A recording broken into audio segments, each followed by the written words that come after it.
Oh, hey, BC. Hey, I listened to the whole thing. I was just hearing the Feud talk, so it's all right.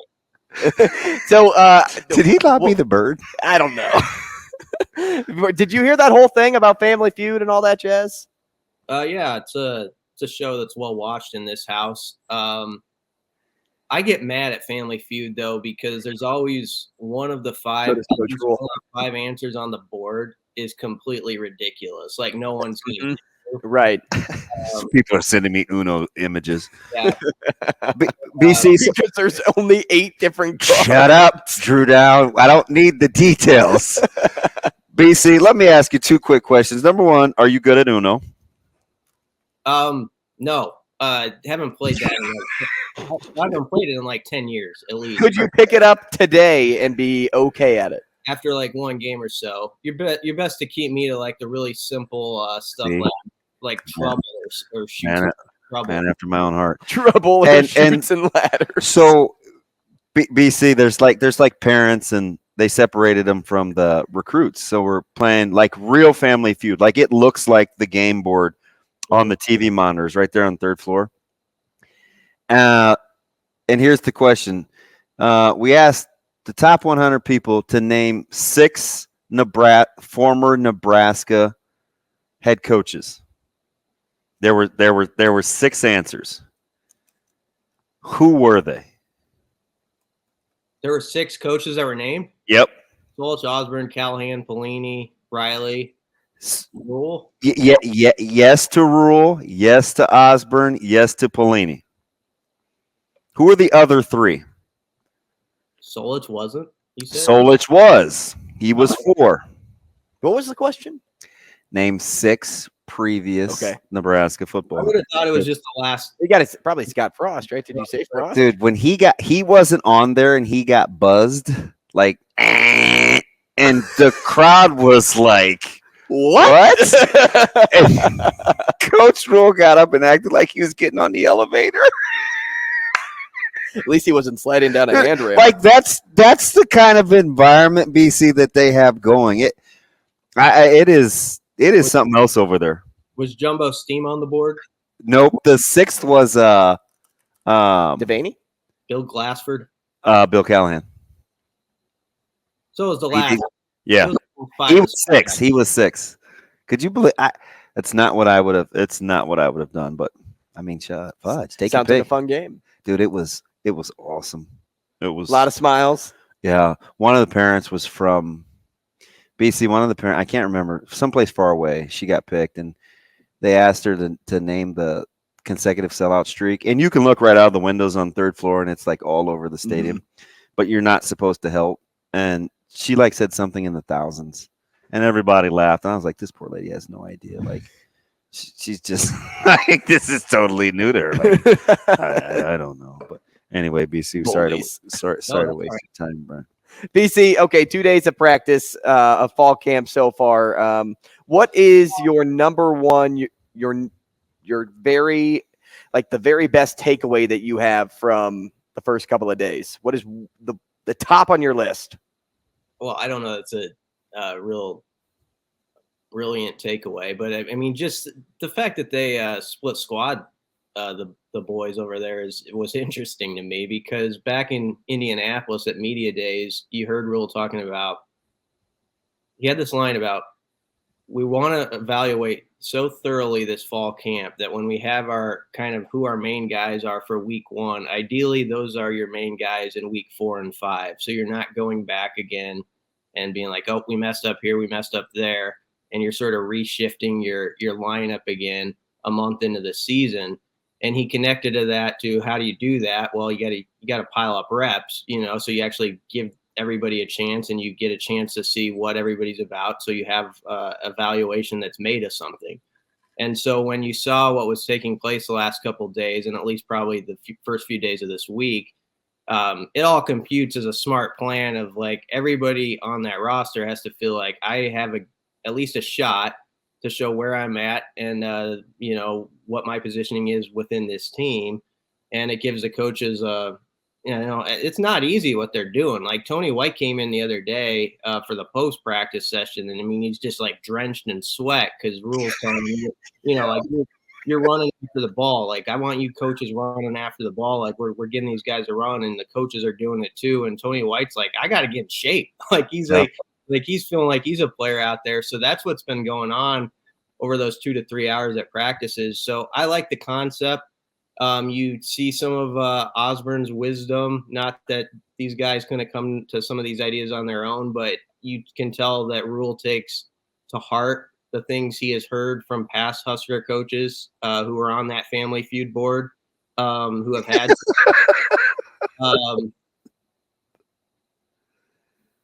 And the thing, Coach Osborne talks about is you got to give these guys reps. You got to have multiple stations going and all this and that, and you're seeing that at play already. Yeah, it's funny. We on a little side note, I was talking to Brent, his son, just kind of the two of us over there one day, and he mid-sentence he breaks cadence and he's like, "Look at my dad over there running. He's playing offensive line. He's gonna be sore tomorrow." Like, it's just like.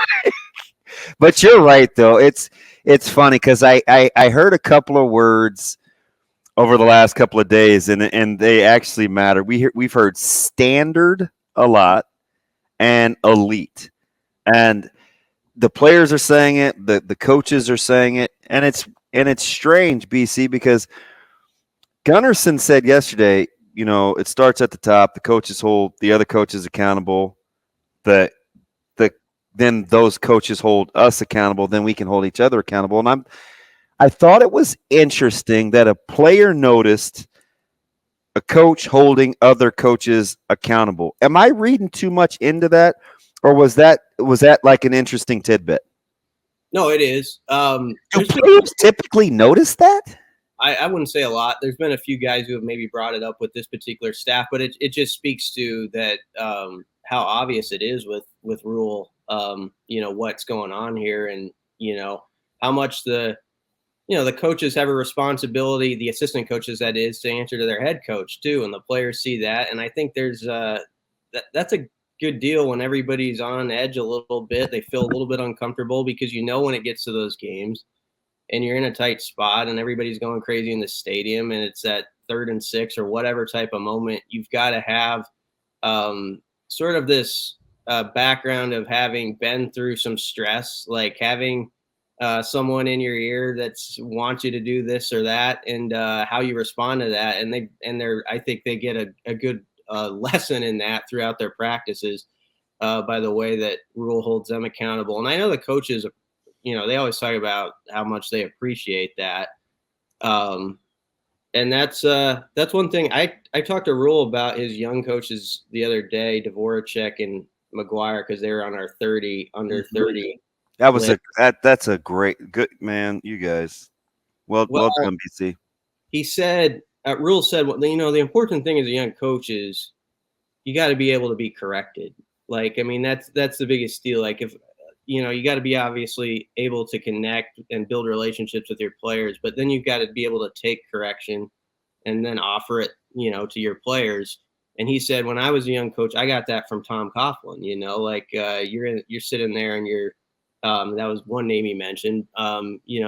He's going to hold you to the fire about why did you do this? What was the reason for it? And you got to come up with answers. And so within his staff, he's always looking at the guys in his building. And they had to make a coaching change last week, but it feels like Matt Rhule has like a 3 deep of coaches. Like on his desk, like I would guess of like, this guy's ready if we need to throw him in here, because I've seen how he responds to certain situations.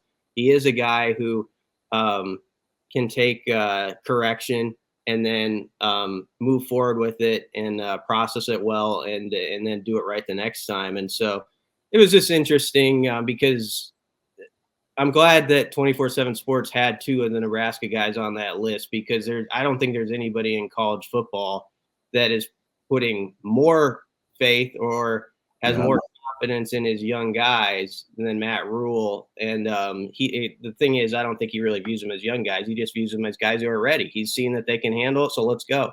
I'm having a hard time discerning whether he enjoys more pouring into the players or his staff. They're kind of interchangeable, right? I mean, can you see that, right? Yeah, there's well, I mean, I think there's great pride in, watching like Garrett McGuire is an obvious example, but Rob Dvorak's got a great story. I mean, Rule said he was a guy who, when he was a player, he thought like he could, if he had stayed healthy, be like a NFL type player, and then he suffered a It's like it wasn't sepsis. He got an infection from a surgery. yeah, he had an infection that lasted for several months, and the way Rule explained it, he was like, with his Rob Dvorak's mom, like crying and like they're praying, like, I hope he makes it. Yeah. It was one of those where you're a little bit worried about that sort of thing, and Rob comes out of it and gets into shape where he maybe could have played again. I got the sense. I'd have to talk more to Dvorak about this, but Rule saw, this guy knows the game where he could be a coach, man. Like, let's get it going. And I mean, so he's like a young guy who's in college, who's already getting a start in coaching. But then Rule brings him to Baylor as like a quality control guy. But then he tells him to go to Lehigh for a couple years, be a position coach somewhere else, get that under your belt. And so people got to keep that in mind. There might be some guys who are on this staff who you'll see like in a year or two, they go somewhere else. And you're like, why did that happen? Why is that guy like at Northern Iowa now? Yep. And they're still in the tree is what I would tell you. Like they're still part of the community and could come back later, because I think there's a rhyme and reason to all that stuff. And once you're sort of around what he has going, if he believes in you, you're part of the family, and you might be back in the family at some point. So I think people should keep that in mind as they think about this staff. And I mean, even when they made the tight ends hire with Josh Martin, he brought up in the interview the other day, Christian Ellsworth, who's a young guy on this staff. He's in his early 20s, and you could tell like he was giving him a thought, about like where he can go with this job. So there's a bunch of guys like that sort of waiting in the wings, and that's the way he wants it. So stay right there for me, BC, because I really believe that Garrett McGuire has the highest ceiling of any of the position coaches on this staff, and he'll be the fastest at becoming a head coach someday. And I think that because of his work ethic, of how he builds relationships, and for just the people he has in his corner. And of course, he has the ultimate like trump card in his dad. But out of all the position coaches, whether they're on the 30 under 30 list or just some of the new names on this staff, who would be your way too early pick for becoming a head coach someday? One that would really excel here at Nebraska, to really make a name for themselves, to become a head coach first. McGuire is an obvious one. It's cheating because I just did the assignment, but Rob Dvorak is that'd be my pick. Rule said that, like in the story I wrote about. I mean, he's just like he explained how he was sitting next to his wife Julie watching a spring press conference that Dvorak was doing, which is interesting in itself. The head coach does, I think, look in on those and see how guys respond and all that stuff. And he said he turned to his wife and said he's going to be a head coach. I mean, he's just got like it. He has it, just the way he responds to stuff and the way people respond to him. He's got that mentality where, yes, he can get after someone when he has to in a big way, but he's also got sort of a calming presence about him that people, I think, just kind of respect and rally toward. And if you want a shining example of what Rob Dvorak got done in a very small amount of time, look at MJ Sherman. MJ Sherman was very candid when he first got here that it was tough. You're at Georgia, you're on top of the mountain at Georgia, whether you're a first teamer or not, you're still around like championship football. And it's like the big leagues of college football right now. And he was definitely part of that culture. And it's like, okay, I'm going to go start over. It's way different here. They're building. That's a difficult thing for a player to do. And very quickly, within a week or two, Rob Dvorak had him to a position where he was like, that's my coach. Like, I believe in this guy. I know what he's saying can help me as a player. I'm not taking a step back because I'm not at Georgia as far as a player and the knowledge I'm going to get here because of the guy that's coaching me. So I thought that was a major endorsement for Dvorak when MJ Sherman said that. Let me ask you something, BC, and you may need a couple of more 30, like those entrances into practice for media, but do you have a guy that you're kind of thinking in your head? Well, I know the general public and the media says this, but not so fast. Maybe it's not an indictment of what we think of him. Maybe it's that you think somebody else in that position may have something to say about the fact that we're just assuming he's going to be the guy.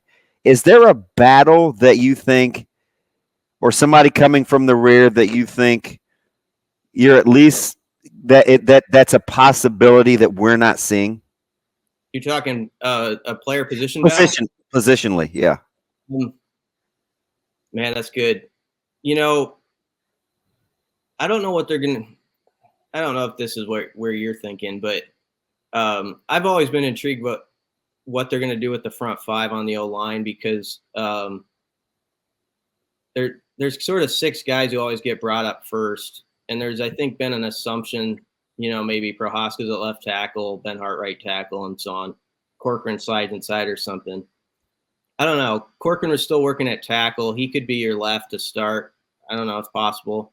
Obviously, Prohaska's coming off the injury. And then Piper, I just think people overlook him all the time, and he's going to be in there somehow, some way. So that, I guess that's a mild interest, but all 6 of those guys are going to play. So I don't know that that's a very good answer. A guy that I think that is really good and is going to be very important that just doesn't get talked about is Gifford. I mean, I just feel like he's like when it comes to money time, it seems like he's going to be a guy who rises to the surface as like a main guy, and yet I feel like he gets talked about so little. Mm-hmm. You know what's funny? I actually wasn't thinking of him, and I'm dumb because just yesterday I was waxing poetic about how we were dismissive about Farmer, but when you look at the safety depth on those first 2 units, that's not. I mean, you're talking. You got Deshaun Singleton, you got Gifford, you've got maybe some combo of Samford and Omar Brown. It's not like, yeah, you know what I mean. It's not like. Where's Corey Collier slide into it, you think? He's listed as a safety. He's a tweener. I think you could put him in the slot. You could put him at corner. He's physical, right? So, like, he could be that 5th DB that kind of gets down into the box. Maybe Herzog could move and go back to playing that field safety. They're going to have to do some maneuvering there, in my opinion. Tommy Hill has inserted himself back into the conversation for sure. Yes, yeah. How good was his attitude? I was floored.